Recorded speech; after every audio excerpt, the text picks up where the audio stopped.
Halo kawan-kawan semua, kembali lagi bersama saya di channel Investor Logis. Kali ini saya akan membahas tentang alasan mengapa saya masih hold saham Pegas sampai bulan Juni ini. Nah, untuk sebelum itu, kawan-kawan yang belum subscribe channel ini, silahkan di subscribe dulu ya. Thank you. Nah, sekarang kita masuk ke IHSG kita turun tajam banget ya kan, dari 7.300 ke 6.900. Nah, ini kenapa IHSG turun, saya udah jelaskan di video short saya. Itu karena saham-saham yang market kapitalisasi besar di IHSG itu turun juga kawan-kawan, merah. Seperti kayak brand itu kan turun 9% dalam satu hari kan. Dalam 3 hari saya rasa sudah 18%. Kayak Cuan gitu, BRI, BMRI gitu kan. Kan pada turun gitu kan. Nah, jadi otomatis itu mempengaruhi indeks kita gitu. Nah, kemudian kita masuk ke saham Pegas juga kayaknya turun terakhir pada Jumat kemarin. Nah, dia turun cukup dalam ya setelah pengumuman dividennya 3,36%. Nah, kawan-kawan, ini jadwal RUPS-nya, jadwal cumdetnya sahamnya. Jadi Pegas ini bagi dividen 148,31. Cumdet tanggal 7 Juni 2024. Nah, cumdet ini artinya kalau kalian beli sahamnya 3 Juni sebelum tanggal 7 Juni atau tanggal 7 Juni paling lama, kalian masih berhak mendapatkan dividennya gitu. Tapi kalau kalian sudah beli lewat dari tanggal 7 Juni, itu kalian udah nggak dapat lagi. Karena yang berhak dapat itu tanggal pencatatan pemegang saham yang berhak dapat itu yang menghold saham Pegas sampai dengan tanggal 7 Juni gitu. Nah, kalau misalnya kalian, misalnya nih hari Senin nanti, ini kan saya record hari Minggu videonya. Misalnya hari Senin nanti harga sahamnya tetap segini lah, 1.580 kan. Nah, kalian mau dapat dividen yang segini, itu berapa persen yieldnya? Nah, tinggal kalian hitung aja. 148,31 dikali 100, kemudian dibagi harga sahamnya, harga saham kalian beli 1.580 misalnya kan. Nah, kalian dapat dividen 9,38%. Ya kan? Lumayan. Siapa yang mau ngasih kalian bunga 9,38% hanya dalam berapa hari? Karena kan kalau kalian belinya besok, dia kan udah cundet tanggal 7 Juni. Artinya kalau kalian beli tanggal 3 Juni, cuman 4 hari kalian pegang, kalian udah dapat cashback 9%, ya kan? Enak lah. Nah, tetapi memang setelah tanggal cundet dia akan turun pasti. Baru setelah tanggal cundet selesai, berlangsung normal lagi.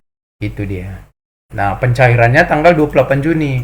Nanti langsung masuk ke rekening kalian di RDN ya. Tanggal 28 Juni 2024 gitu. Nah, sekarang kita masuk kenapa saya masih hold saham Pegas.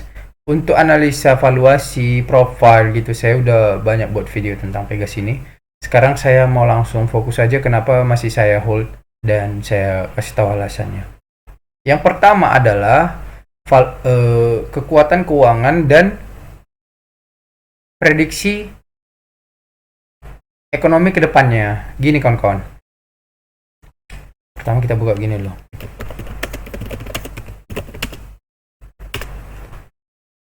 Nah, kalian bisa lihat di sini harga saham Pegas ini sepanjang sejarah yang tercatat di data di Google ya, dari tahun 2005 sampai dengan tahun 2024 ini. Harga saham Pegas itu tertinggi sempat menyentuh di 6.250 di bulan Mei 2013. Kemudian di Oktober 2014 5.800 ya. Katakanlah 6 ribuan lah gitu kan. Mei 2013. Oke, Mei 2013. Nah, sekarang kalau misalnya kita lihat harga saham tertinggi Pegas ini ada di Mei 2013, maka patokannya kita harus melihat laporan keuangan Januari, Februari, Maret. Januari, Februari, Maret. Berarti ini akibat dari laporan keuangan kuartal 1 tahun 2013 sama laporan keuangan tahun 2012 kan? Karena dia dari tahun 2012 nanjak nih kan, nanjak. Memang setelah krisis tahun 2000 berapa nih? 11 mungkin ya. Dia nanjak terus nih, nanjak kan. Nah, nanjak terus ya kan. Sampai 6.000 di tahun 2013. Dari tahun 2011 bulan Oktober dia mencapai puncak tertingginya di Mei 2013, mungkin sekitar 2 tahun lah gitu kan. Nah, kemudian apa korelasinya yang sama yang mau saya bahas? Korelasinya adalah sekarang kita lihat Pegas 2024 ya. Artinya kita main di kuartal 1 kan, karena itu laporan keuangan terbarunya kan. Kuartal 1 2024. Nah, harga saham Pegas yang tertinggi ini kan di tahun 2013. Artinya kita lihat kayak mana keuangan dia di tahun 2013 gitu kan. Nah, kita kembali dulu ke tahun 2013 Pegas. Nah, 2012, 13 sama 14 itulah yang kita lihat. Karena di situ dia letak mulai naik drastisnya gitu kan. Nah, kita bisa lihat di sini tahun 2011 laba Pegas adalah 6,1 triliun ya kan. Kemudian beranjak ke tahun 2012 naik jadi 8,8 triliun. Kemudian naik lagi di tahun 2013 menjadi 10,9 triliun. Nah, tahun 2013 ini adalah tahun dengan laba bersih Pegas tertinggi sepanjang sejarah ya kan. 10,9 triliun. Sekarang kita bedah lagi.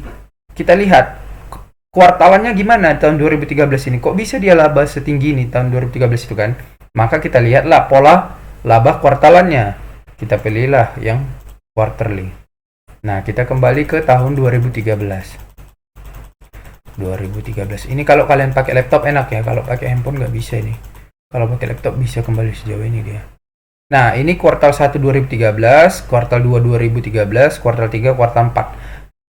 Susunan logika awalnya adalah kalau misalnya keuangan per kuartal tahun 2024 mampu mengimitating atau meniru tahun 2013 dari skala labanya, maka ada potensi harga sahamnya akan kembali ke harga saham pada saat di tahun 2013. Kan gitu kan logika dasarnya. Nah, kita lihat kuartal 1 2013, laba Pegas berapa? Nah, laba bersihnya 2,6 triliun ya kan? 2,6 triliun. Kuartal 2 triliun. Kuartal 3 triliun, kuartal 4 3,1 triliun. Artinya yang paling rendah adalah 2 triliun ya kan? 2 triliun.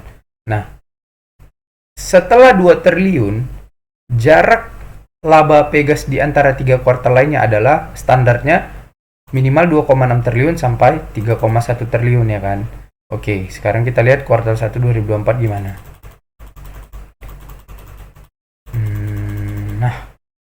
Mana dia? Nah, kuartal 1 2024 Pegas, laba bersih tahun berjalannya 2,3 triliun.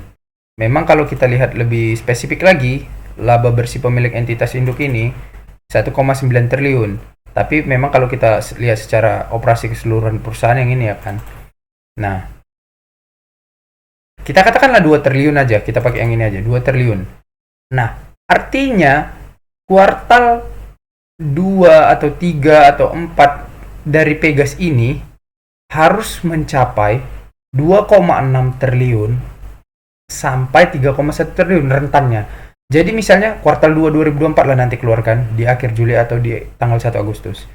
Nah, laba bersih Pegasnya itu harus di antara 2,6 triliun sampai 3,1 triliun, rentang bawah rentang atasnya. Kalau di antara itu laba kuartal 2-nya, maka saya yakin harga sahamnya akan naik lagi kawan-kawan. Seperti kejutan pada saat laporan keuangan kuartal 1 2024 keluar kan gitu, tahu labanya 1,9 triliun kan atau 2 triliun, langsung naik 10% tuh hari itu sampai gasnya.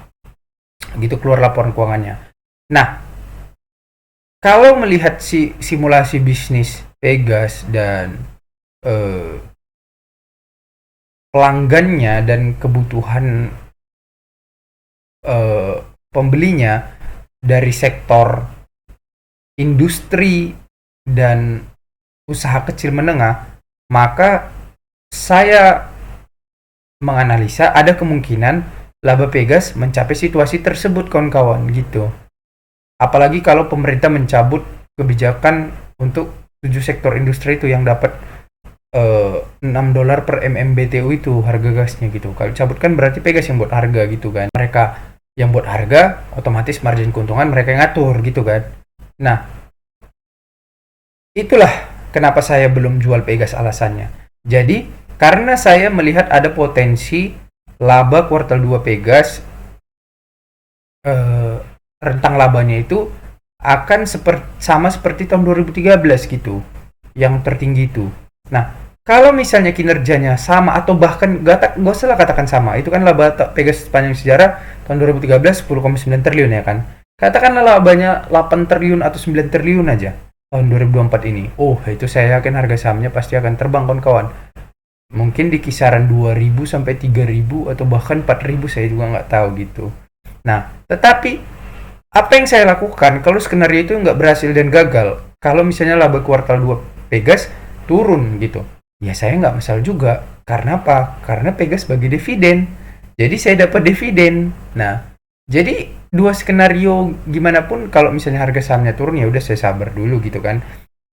Karena dia bagi dividen yang cukup besar gitu. Karena dividen yang saya terima itu cukup besar karena saya masuk di harga rendah kan. Gitu. Tetapi apakah kawan-kawan yang mau masuk di harga sekarang enggak bisa? Ya menurut saya masih bisa karena rentang harga wajarnya 2.200, harga aman untuk masuknya 1.600. Jadi menurut saya masih bisa aja gitu. Nah, tetapi untuk kawan-kawan yang belum masuk dan baru mau masuk, strateginya saya sarankan dananya dipecah dua gitu. Ya, misalnya 100 juta nih kan, 50 juta lah masuk dulu kan, setelah nanti tanggal cumdet lewat baru harga sahamnya kan turun cukup dalam karena menyesuaikan sama dividen yang udah dibagi. Ya udah 50 jutanya masukin lagi gitu. Itu maksudnya saya pemecahan dua jumlah modalnya gitu. Nah, jadi nanti average rata-ratanya jadi turun gitu. Oke kawan-kawan, itu saja yang bisa saya jelaskan dan alasan mengapa saya masih hold saham Pegas. Dan satu lagi sih, kemarin waktu jumpa Pak Lo Keng Hong di RUPS Pegas, sempat ngobrol dikit. Saya ingat banget pesan Pak Lo itu, dia bilang kayak gini, sahamnya jangan dijual sahamnya, dia bilang gitu sama saya. Saya itu terkesan mungkin sekedar hanya ingatan saja, tapi saya berpikir mungkin beliau memang mengetahui yang nggak saya tahu gitu. Ya mungkin beliau baik gitu kan mengasih tahu sedikit bocorannya. Dia bilang jangan jual.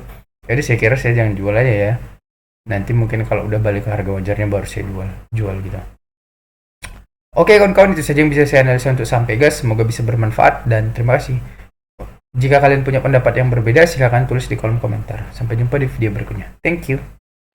Halo kawan-kawan semua, khusus untuk kamu yang masih pemula dan dari nol sekali, saya sudah menyiapkan ebook untuk belajar langkah-langkah investasi saham dari nol lewat ebook ini. Ebook ini akan membantu dan menuntun kamu sampai kamu sah layak disebut menjadi investor saham. Untuk kamu yang sudah paham dasar-dasar investasi saham, saya menyiapkan ebook ini khusus untuk mendalami metode investasi saham yang saya gunakan, yakni Dividend Value Investor. Untuk kamu yang ingin tahu caranya, saya menjual ebook ini khusus untuk kamu ya.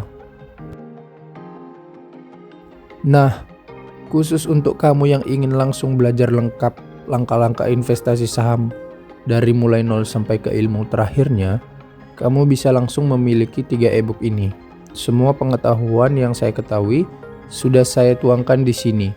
Kalau kamu butuh dan tertarik, silakan chat WA nomor di samping ini ya. Terima kasih. Nah, untuk kamu yang berminat belajar kelas online private ataupun offline, silakan hubungi nomor di bawah ini ya.